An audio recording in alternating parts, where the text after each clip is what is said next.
मैं हूं तारक चौधरी।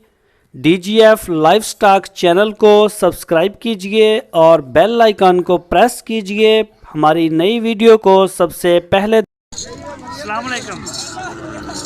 नाम की अपना? मोहम्मद असगर कितों आए ने? अच्छा भावलपुर। ए नस्ल केड़ी है? केड़ी? अच्छा उम्र कितनी कितनी होएगी जानवरां दी? तकरीबन 8 महीने 8-9 महीने है। तो जोड़ी का की मांग रहे हो? 1,05,000। दो ही लिया बस है भी ने आ तो चलो सतारी लगती। अच्छा है ना आ जी दोवों ने इन्हों 1,05,000 मांग रहे। फाइनल कितना हो जाएगा इन्हों का? हो जाएगा तकरीबन 85,000 रुपया दोवां जोड़ी का। फाइनल फाइनल रेट दस। बच्ची है कि बच्चा? बच्ची है। बोटियां किनियां ना? वजन 2-2.5 मन है। 16-17 महीने किन्ने का रेट नहीं दसिया? 45,000 ज़्यादा नहीं मंग रहा कुछ है?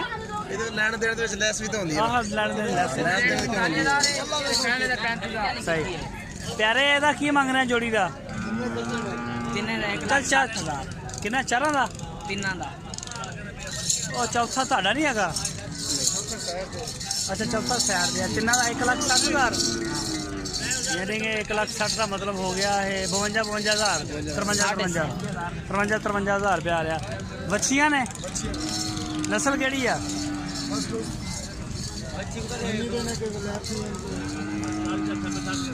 कित्थों लैके आए ने?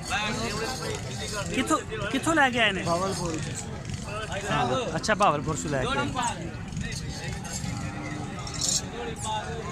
सही है। बच्चियां तिन्ने बच्चियां एदा जो मंगने ए कितनी नस्ल है? एक क्रास है बलैतन। ए बलैता ना ए तेरे कित्थों काबू आ गई? भावलपुरों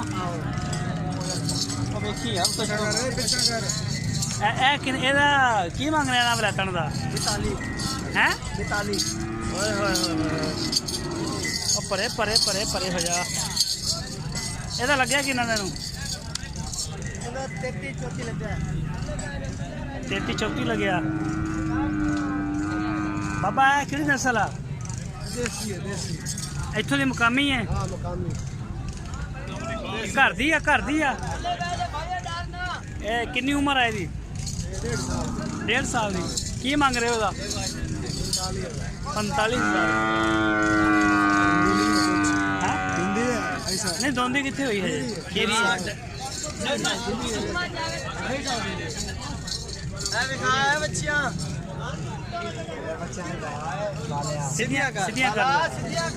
चोलस्तानी जोड़ी का की मांग रहे हैं?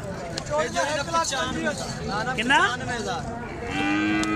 दोंदी है परली?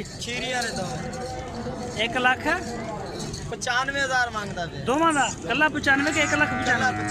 अच्छा कला 95। ते एदा 33,000। ओहो एना दा की केड़ी नस्ल है? चोलस्तानी? एक बलातन है एक क्रास सहीवाल है बलातन। अच्छा ए जेड़ी आ क्रास है बलातन है और परली बलातन। की मंगने जोड़ी का? जोड़ी का 75,000। जोड़ी का मंगने 75,000 जी। ज़्यादा नहीं मांग रहा यार हुक्म कर जिन्हें समझ आवे ज्यादा की मंगने बच्चे नो देख लो। ओहो हाय